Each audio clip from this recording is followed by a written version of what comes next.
स्वर्ग के द्वार पर बहुत भीड़ इकट्ठा हो गई थी। चित्रगुप्त को बुलाया गया। चित्रगुप्त ने कहा कि हमारे पास सिर्फ 3 लग्जरी रूम बचे हैं। जिसके मरने की कहानी सबसे रोचक होगी वही अंदर जाएगा।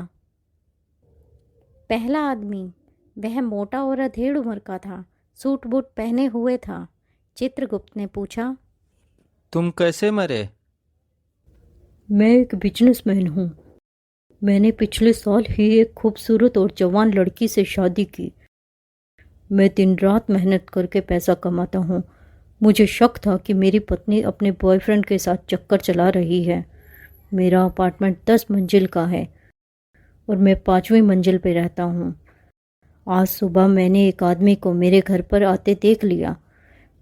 जब मैं अपने घर गया, अपनी पत्नी को देखकर मेरा शक यकीन में बदल गया। बस मैं उस आदमी को मारने के लिए ढूंढने लगा। मैंने अपना पूरा घर छान मारा, वो नहीं मिला।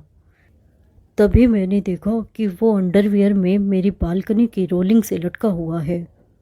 मैं दौड़ के उसका हाथ छुड़ाने लगा ताकि वो नीचे गिर के मर जाए, लेकिन वो कमीना बड़ा सख्त जान का निकला। वो हाथ छुड़ाने का नाम ही नहीं ले रहा था।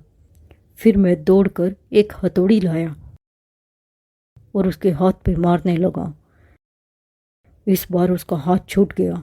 वो 5वीं मंजिल नीचे जा गिरा, लेकिन मैंने देखा वो लॉन पर गिरने की वजह से मरा नहीं।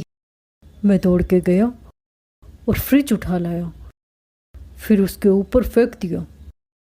फ्रिज उसके ऊपर गिरा और चकनाचूर हो गया, लेकिन वो अभी भी जिंदा था। मुझे कुछ समझ नहीं आया और मैं उसके ऊपर कूद गया।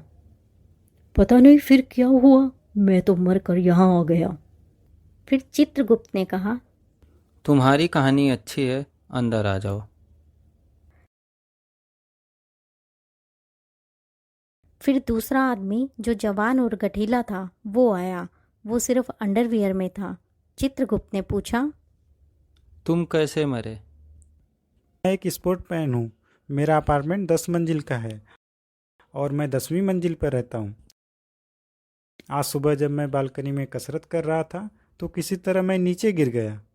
और तुम गिरकर मर गए? नहीं, गिरते वक्त मैंने किसी नीचे वाली मंजिल की बालकनी की रेलिंग पकड़ ली। अभी मैं ऊपर चढ़ने का कोशिश ही कर रहा था कि एक मोटा आदमी आया और मुझे बचाने के बजाय उल्टा मेरा हाथ रेलिंग से छुड़ाने लगा। और तुम गिरकर मर गए? नहीं, मैं कैसे भी करके अपना पकड़ बनाए रखा। तभी वो कहीं से एक हथौड़ी लेकर आया और मेरे हाथों पर ताबड़तोड़ हमला करने लगा। मैं नीचे लॉन पर गिरा और कुछ हड्डियां ही टूटी होंगी, पर मरा नहीं। तभी वो पागल कहीं से फ्रिज उठा लाया और बालकनी से मेरे ऊपर फेंक दिया। और तुम दबकर मर गए?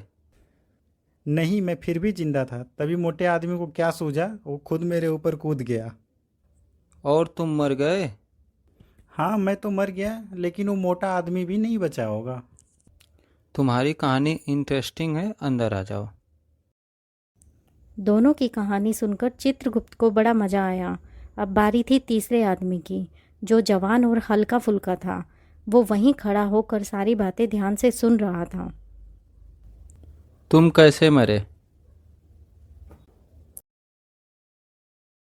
वो ना, मैं फ्रिज के अंदर छुपा हुआ था। मुझे नहीं पता फिर मैं कैसे मर गया। अच्छा, तो तू ही है सारी फसाद की जड़। तुझे तो मैं नर्क भेजूंगा।